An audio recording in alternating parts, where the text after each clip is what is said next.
Hello everybody, welcome back in the quantum class. The finest, easiest and every way to learn the concept of physics. Everybody, in today's lecture, we will going to discuss about one of the very important topic of current electricity, which is Wheatstone bridge. Okay, everybody. तो आज के हम lecture में पढ़ेंगे Wheatstone bridge के बारे में. Okay बच्चे बड़ी, व्हीटस्टोन ब्रिज जैसा कि मैंने कहा इंपॉर्टेंट तो है, लेकिन बहुत ही इजी टॉपिक है बच्चे बड़ी, तो प्लीज जुड़े रहिएगा, लास्ट तक देखिएगा. तो बच्चे बड़ी, पहला क्वेश्चन ये उठता है कि व्हीटस्टोन ब्रिज क्या है, इसका वर्क क्या है. Wheatstone bridge is an arrangement. इसे कभी भी डिवाइस बोल देना, ये अरेंजमेंट है. किसका अरेंजमेंट है? This is an arrangement of 4 resistance in which 3 resistors are known and 1 resistor is unknown. ठीक है, जिसमें हमें 3 प्रतिरोधों का वैल्यू पता होता है, लेकिन जो चौथा प्रतिरोध होता है उसकी वैल्यू हमें अननोन होती है, अज्ञात होती है. काम क्या होता है व्हीटस्टोन ब्रिज का? काम होता है उस अननोन रजिस्टर का रेजिस्टेंस फाइंड करना, उस अज्ञात प्रतिरोध का प्रतिरोध ज्ञात करना बच्चे बड़ी. ओके, तो ये तो हो गया इसका वर्क. तो बच्चे बड़ी, हम देखते हैं क्या है व्हीटस्टोन ब्रिज. तो व्हीटस्टोन ब्रिज होती है बच्चे बड़ी, ये काइट पतंग जैसी, ये जो आपको अरेंजमेंट मिल रही है, यही व्हीटस्टोन ब्रिज है. अच्छा, पतंग जैसी अरेंजमेंट जो बोल रहा हूं वो किस चीज का अरेंजमेंट है? This is an arrangement of 4 register. इसमें 4 प्रतिरोध होते हैं. ठीक है, जैसे काइट है तो काइट के हर आर्म्स में, इसके हर आर्म्स में आप रेजिस्टेंस बना लो. ओके, ये हो गया इसकी रेजिस्टेंस 1 2, ये थर्ड, और ये हो गया बच्चे बड़ी 4th रेजिस्टेंस. ओके, इसी बोलते हैं this is an arrangement of 4 resistors in which 3 resistance are known.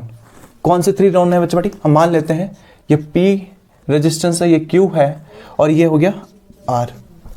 P, Q और R ये 3 रेजिस्टेंस हमारे लिए नोन है, जबकि 4th रेजिस्टेंस क्या होता है? अननोन. तो 4th रेजिस्टेंस मान लेते हैं बच्चे बड़ी, क्या है हमारे पास?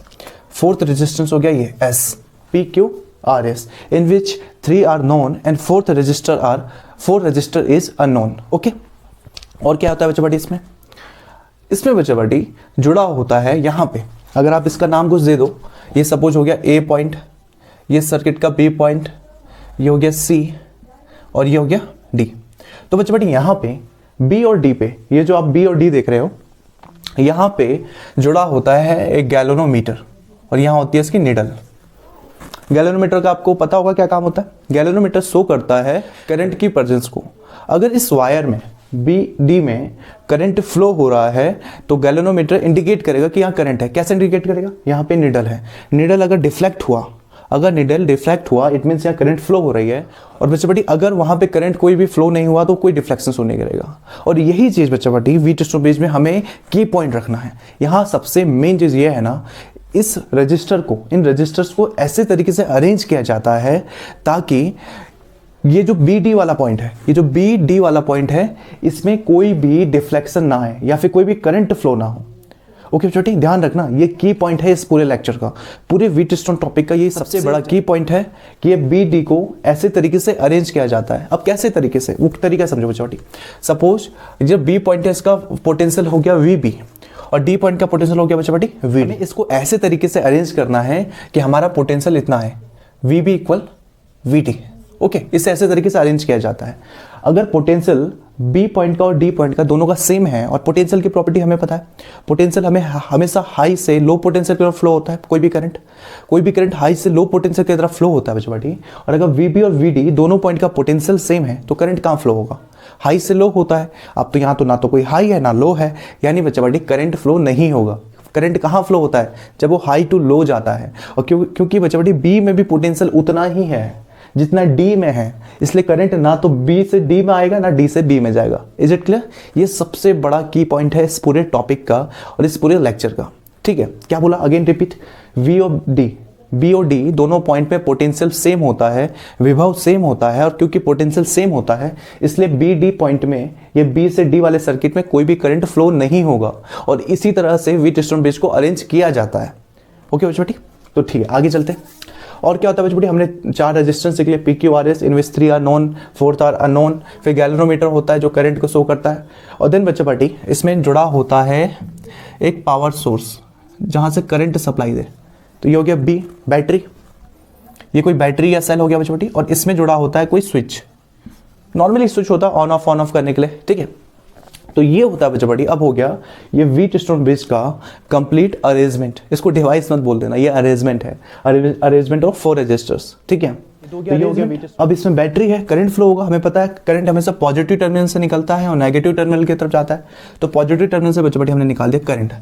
सपोज ये करंट बच्चों है आई वैल्यू का, और ये आई वैल्यू का करंट यहाँ से जाएगा और ये होगा दो पार्ट पे डिवाइड होगा। एक ऊपर की तरफ जा रहा है ए से बी में, एक जा रहा है ए से डी में। Clear? Is it clear? Simple है ना। ये करंट अगर आई है तो ये दो पार्ट में डिवाइड होगा, ए टू बी और ए से डी। तो ये बच्चा गया ए से बी में, तो ये हो गया I1। और ये करंट बच्चा जो नीचे की तरफ आ रहा है ये हो गया ए से डी में, और ये हो गया I2। ये I1 ये I2। देन क्या होगा बेटी, ये वाला देखो, ये I1 करंट आगे जाएगा, फिर ये I1 करंट अगर इस बी पॉइंट पे आ गया तो इसके बाद दो पार्ट है अगेन, या तो बी से डी जा सकता है और दूसरा पार्ट इसका बी से सी में जाएगा, बी से डी। ठीक है, बी से डी में देख सकते हो बच्चा पार्टी, हमने कहा है, माना है कि वी बी और वी डी दोनों बैलेंस्ड है, मतलब दोनों का पोटेंशियल सेम है। जितना पोटेंशियल बी पॉइंट का उतना डी पॉइंट का। और क्या पता है हमें बच्चा पार्टी, अगर दोनों पॉइंट का पोटेंशियल सेम है तो उस पॉइंट से, उस वायर से कोई भी करंट फ्लो नहीं हो सकती। तो बच्चा पार्टी सिंपल सी बात है कि जो आई करंट है यहाँ पे, ये जो आई करंट है यहाँ पे, ये करंट जब यहाँ से यहाँ आएगा तो ये इस गैल्वेनोमीटर वाले पॉइंट पे नहीं जाएगा, मतलब ये बीडी में नहीं जाएगा, क्योंकि पोटेंशियल सेम है और करंट फ्लो नहीं हो सकता है। तो ये यहाँ से बच्चा डायरेक्ट जाएगा I1 से, डायरेक्ट वो एंटर करेगा इसमें, जहाँ पे रेजिस्टेंस क्यू लगा हुआ है, मतलब BC पॉइंट में। ये ए से बी गया, बी से सी गया डायरेक्ट, बीडी में नहीं होगा कोई करंट फ्लो। सेम बच्चा वैसे ही ये I2 करंट देख लो, I2 यहाँ से यहाँ डी में आया, डी से आप, इसके पास भी दो रास्ते हैं, या तो ऊपर जाएगा या इधर, या दोनों रास्तों में जा सकता है। डी से बी जा सकता है और डी से सी जा सकता है। तो डी से बी में तो नहीं जा सकता, ये तो क्लियर हो गया ना अब हमें, क्योंकि दोनों जगह पोटेंशियल सेम है, फ्लो ही नहीं हो सकता करंट। ओके, तो डी से बी ये भी नहीं जाएगा, ये सीधा निकल जाएगा डी से सी में। तो ये हो गया बच्चा करंट डी से सी। ये I2 करंट है, यहाँ से डायरेक्ट गया और ये गया सीधा डी से सी। Is it clear? फिर से कह रहा हूँ, I1 करंट है, पहले ये I करंट है, दो पार्ट में डिवाइड हुआ, I1 और I2। I1 सामने गया, आगे गया, और देन ये इधर आ गया की वाले पॉइंट पे, तो A टू B गया और B से C आया I1 current. I2 current A to D आया और D से C गया I2 current. Is it clear? ठीक है, अब हम इस अननोन रेजिस्टेंस S की वैल्यू निकालते हैं, किसका यूज करके? किरचॉफ्स लॉ का। ओके बच्चा बेटी, अगर आपने किरचॉफ्स लॉ नहीं देखा है तो बच्चा बेटी आप जाइए, ऊपर आई बटन है उसे क्लिक कीजिए, या फिर बच्चे अपने सर्च बार में जाइए और वहाँ पे लिखिए किरचॉफ्स लॉ बाय अंकित भैया, आपको मिल जाएगा वहाँ पे। ओके, इन किरचॉफ्स लॉ में हमें पता है ना बच्चा बेटी, अगर आपने थोड़ा भी पढ़ा होगा, नहीं भी पढ़ा होगा तो आप ध्यान रखो, किरचॉफ्स लॉ सिर्फ क्लोज लूप के लिए अप्लाई होता है। ठीक है, ये जो भी हम लेंगे ना अभी लूप रूल, ये लूप रूल के लिए क्लोज लूप चाहिए, और इसके हम दो पार्ट में डिवाइड करेंगे। पहला पार्ट होगा ABDA, पहला लूप। सेकंड लूप हो जाएगा बच्चा मेरा BCDADB, क्लोज लूप ले लो, या फिर दो क्लोज डब्बे ले लो। डब्बा तो समझ सकते हो ना, ये अलग क्लोज डब्बा, ये अलग क्लोज डब्बा। ओके, तो पहला डब्बा क्या है, डब्बा मत लिख देना, लूप कहते हैं, लूप। तो हम लिख देते हैं बच्चा बड़ी, इन लूप, ये लेते हैं A से B, B से D और D से A, देन ये क्लोज हो गया ना, in loop ABD and A to B, B से D एंड D से। किरचॉफ्स लॉ याद है? अगर नहीं भी याद होगा तो इतनी सी बात सिंपल रखो, अगर हमारी डायरेक्शन और करंट की डायरेक्शन सेम हुआ, अगर हमारी डायरेक्शन और करंट की डायरेक्शन सेम हुआ, देन हम लिखेंगे बच्चा पार्टी से IR प्लस में। और अगर हमारी डायरेक्शन और करंट की डायरेक्शन अगेंस्ट हुआ, अपोजिट हुआ, किसके केस में बच्चा पार्टी? अपोजिट के केस में। ठीक है, अगर वो अपोजिट हुआ देन ये आएगा -IR। अगर वो हम और करंट सेम चल रहे हैं तो +IR, अगर हम और करंट अपोजिट चल रहे हैं तो -IR। सिंपल सा रूल होता है, इतना ध्यान रखो। ओके, देन सॉल्व करते हैं इसे। तो देखो बच्चों बेटी, यहाँ पे ये ले लेते हैं, हम चलते हैं A टू B गए ना, A टू B, तो हम जा रहे हैं A टू B में। तो देखिए हमारी डायरेक्शन करंट की डायरेक्शन सेम है क्या अपोज है? ध्यान से देखो, करंट भी A टू B जा रही है, करंट भी ऐसे जा रही है A टू B, और हम भी जा रहे हैं A टू B। तो हमारी डायरेक्शन और करंट की डायरेक्शन का सेम है, तो हम क्या लिखेंगे बच्चों? प्लस में, प्लस। तो क्या आएगा, करंट कितनी है पहले तो लगा दो प्लस, और करंट कितनी है बच्चों? I1, और वहाँ पे रेजिस्टेंस कितनी है? IR होता है ना, I मतलब करंट, R मतलब रेजिस्टेंस। तो यहाँ पे करंट हो गया I1, और यहाँ पे रेजिस्टेंस क्या माना है बच्चों हमने? P। ये हो गया I1P। Is it clear? अब चलते हैं A टू B गए, अब B से क्या जाना है? D। A टू B गए, और अब हमें जाना है B से D में। B से D में मैंने जैसे क्या कहा था, अगर पोटेंशियल सेम है B और D का तो इसमें कोई करंट फ्लो नहीं होगा, तो यहाँ पे ये करंट नहीं दिखाना है हमें, यहाँ पे कोई करंट फ्लो नहीं हो रहा है, कोई करंट फ्लो हो ही नहीं रहा है, तो हम आगे बढ़ते हैं। ए से बी गए, बी से डी में कोई करंट नहीं है। अब आते हैं डी से ए में। डी से में देखो बच्चों बेटी हम ऐसे चल रहे हैं, डी से ए ऊपर की तरफ ऐसे बढ़ रहा है और करंट आ रही है नीचे की तरफ। देखो करंट आ रही है ए से डी, I2 करंट आप देख सकते हो, ये I2 करंट जो है ये नीचे की तरफ आ रही है I2 और हमारी डायरेक्शन है ऊपर की तरफ, तो हम दोनों अपोजिट हुए ना। अपोजिट में कौन सा साइड, माइनस, तो क्या आ जाएगा छोटी माइनस, कितनी करंट फ्लो हो रही है यहाँ पे I2 और यहाँ रेजिस्टेंस क्या बचा बेटी R, तो ये हो गया minus I2R equal 0। Is it clear? यहाँ पे हमने अप्लाई कर दिया किरचॉफ्स लॉ। ये I1P B से D में कुछ भी नहीं था, कोई करंट फ्लो नहीं हो रहा है और इसलिए हम आगे D से A में। अच्छा करंट फ्लो नहीं हो रहा, मैं यहाँ कंडीशन लिख देता हूँ, आपको बहुत हेल्प करेगा अगर आप नोट्स बनाओगे यहाँ से। इफ, यहाँ लिख देते हैं हम, if VB equal VD, okay, यदि VB और VD इक्वल है यहाँ पे, मतलब B पॉइंट का पोटेंशियल और D पॉइंट का पोटेंशियल सेम है, देन हमने ये V टेस्ट फ्रॉम बीच को सॉल्व करना है। तो ये हो गया बेटा पहला, इन लूप ABDA, ओके। अच्छा यहाँ पे इसको अगर सही करें, इस माइनस वाले को उधर लेके जाए तो क्या हो जाएगा, I1P इक्वल, ये उधर गया तो ये हो गया I2R। Is it clear? ठीक है, ये हो गया हमारा।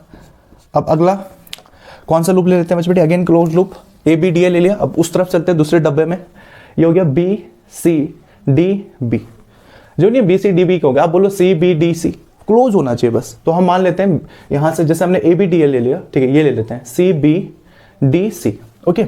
हम यहां लिख देते हैं बच्चे बेटी, इन लूप कहां से कहां चल रहा है, BCDB। आप CBDC भी ले सकते हो, बस लूप क्लोज होना चाहिए, तो हम ले लेते हैं BCDB, आप कुछ भी ले सकते हो। तो हम चले B से C, BC और C से D, BCD और again B, in loop BCDB, okay. यहां देखो छोटी BCDB में सबसे पहले क्या देखना है, दो ही चीज तो देखना है, हमारी डायरेक्शन और करंट की डायरेक्शन सेम हुआ तो प्लस और अपोजिट हुआ तो माइनस। तो हम कहां से कहां चल रहे हैं, B से C, ओके। तो हम चल रहे हैं B से C, ऊपर से नीचे की तरफ, और करंट भी आप देख सकते हो, ये करंट I1 भी B से C चल रहा है, इसकी डायरेक्शन भी आप देखो B से C और हमारी डायरेक्शन भी सेम है। अगर हमारी डायरेक्शन और करंट की डायरेक्शन सेम हुआ देन आंसर क्या आएगा, प्लस में। और यहाँ पे करंट कौन सी फ्लो रही है छोटी, I1 और रेजिस्टेंस Q। B और C हमारी डायरेक्शन करंट की डायरेक्शन दोनों सेम है, इसका मतलब I1Q। आ रहा है ना मजा? देखो कितना इजी चीज है, यहाँ पे इंटरेस्ट आएगा आपको। किरचॉफ्स लॉ नहीं पढ़ा तब भी आपका काम चल जाएगा, बस उसको याद रहो, पढ़ो, लेकिन बहुत इंपॉर्टेंट है वो। B से C, अब आए हम B से C गए DB, अब C से D मतलब नीचे की तरफ आना है, C से D, तो हम आ रहे हैं नीचे की तरफ। और करंट देखो I2 की डायरेक्शन, करंट ऊपर जा रही है, देखो आप I2 करंट देखो ऊपर जा रही है, जबकि हम C से D नीचे की तरफ सॉल्व करें, तो हमारी डायरेक्शन करंट की डायरेक्शन इस बार अपोजिट, और अपोजिट में क्या लेना है, माइनस साइन। अगेन बच्चे बेटी कौन सा करंट फ्लो हो रहा है, C से D में I2 करंट फ्लो हो रहा है, और रेजिस्टेंस कितना है यहाँ पे S, और इक्वल बच्चा बाटी D से B में तो कोई करंट फ्लो हो ही नहीं रही है, तो हम इसे सॉल्व भी नहीं करेंगे, तो B से C में हमें मिल गया IQ और C से D में आ गया माइनस I2S। D से B में कुछ नहीं है तो कुछ भी मत लिखो और सीधा चलते हैं, हो गया नहीं क्लोज लूप। अब लिख देते हैं इक्वल 0, सॉल्व करो इसे। इस माइनस I2S को दूसरी तरफ लेके जाते हैं, I1Q equal I2S। Is it clear? तो हमें S की वैल्यू फाइंड करनी है, तो देखो कैसे करेंगे। इक्वेशन सेकंड, फर्स्ट और सेकंड है ना, हम दोनों को डिवाइड कर देते हैं, okay. Equation first divided by equation second, equation एक में दो को भाग देने पर, ठीक है। तो हम यहाँ लिख देते हैं इक्वेशन फर्स्ट डिवाइडेड बाय, या डिवाइड का साइन लगा दो, equation second. Equation first divided by equation second, देख लो बेटी इक्वेशन फर्स्ट क्या है, देखो I1P इक्वल कहाँ गया, I2R, equation first divided by equation second. Equation second क्या है, I1Q I2S। तो यहां बच्चे बेटी I1P के अपॉन में आ जाएगा I1Q इक्वल बच्चे बेटी equal I2R I2S I2S। Is it clear? ये ऊपर वाला जो है इक्वेशन फर्स्ट था, आप देखो I1P I2R, जो अपॉन में है इक्वेशन सेकंड हो गया I1Q I2S, I1Q I2S। Is it clear? कुछ करते हुए दिख रहा है? ऊपर भी I1 नीचे भी I1, I1 से I1 कैंसिल, देन ये हो गया बच्चा पाटी P अपॉन Q, और ये हो गया बच्चा पाटी I2 से I2 कैंसिल, देन ये हो गया R अपॉन S। और हमें फाइंड क्या करनी है, अननोन रेजिस्टेंस एस की वैल्यू। तो एस फाइंड करने के लिए बच्चे बेटी एस को यहाँ लेके आओ, बाकी उधर छोड़ दो। अगर एस को हम ऊपर लेके आते हैं, ये हो जाएगा एस, देन ये चीज पूरा उल्टा हो जाएगा। क्या हो जाएगा, एस को इधर लेके आओ, देन ये हो जाएगा बेटी आर, और पी अपन क्यू उस साइड जाएगा राइट साइड, देन ये हो जाएगा बच्चे बेटी क्यू अपन पी। ओके, ये फॉर्मूला पुट कर दो तो अननोन रेजिस्टेंस एस की वैल्यू निकल आएगी। वैसे बच्चे बेटी हमारा मेन जो होता है ना, आप बुक्स वगैरह में देखोगे कहीं पे भी हम मेन आंसर इसे मानते हैं। ओके, आप चाहो तो आंसर इसे इतना करके छोड़ सकते हो, ये हमारा मेन है। आप चाहो तो इतना करके छोड़ सकते हो, और अगर आप चाहो तो ये एस वाला स्टेप भी उतार सकते हो। तो ये हो जाएगा बच्चों हमारा main answer, P upon Q equal R upon S. और अगर अननोन रेजिस्टेंस निकालना है तो हो जाएगा S equal R Q upon P. Is it clear? देखो कितना सिंपल है ये। ओके, क्या होता है Wheatstone bridge? Again this is an arrangement of 4 resistors in which 3 are known and 4th is unknown. कैसे निकालेंगे? किरचॉफ्स रूल अप्लाई करके लगाएंगे बच्चे बड़ी।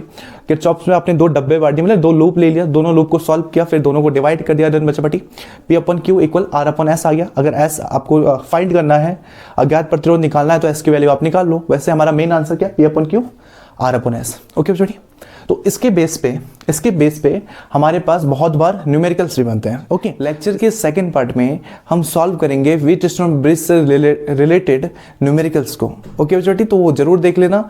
अगर आप न्यूमेरिकल देख लेते हो व्हीटस्टोन ब्रिज से रिलेटेड, देन आपका ये टॉपिक कंप्लीट हो जाता है। कॉन्सेप्ट क्या था, व्हीटस्टोन ब्रिज का काम क्या है, अरेंजमेंट क्या है, ये सब तो हमने समझ लिया। अब बच्चा बड़ी काम है न्यूमेरिकल का। ठीक है, बोर्ड एग्जाम्स में 3 मार्क्स के आपके न्यूमेरिकल्स आ जाते हैं। तो बच्चे बड़ी अभी के लिए इतना ही, मिलते हैं नेक्स्ट लेक्चर में जहाँ पे हम न्यूमेरिकल सॉल्व करेंगे।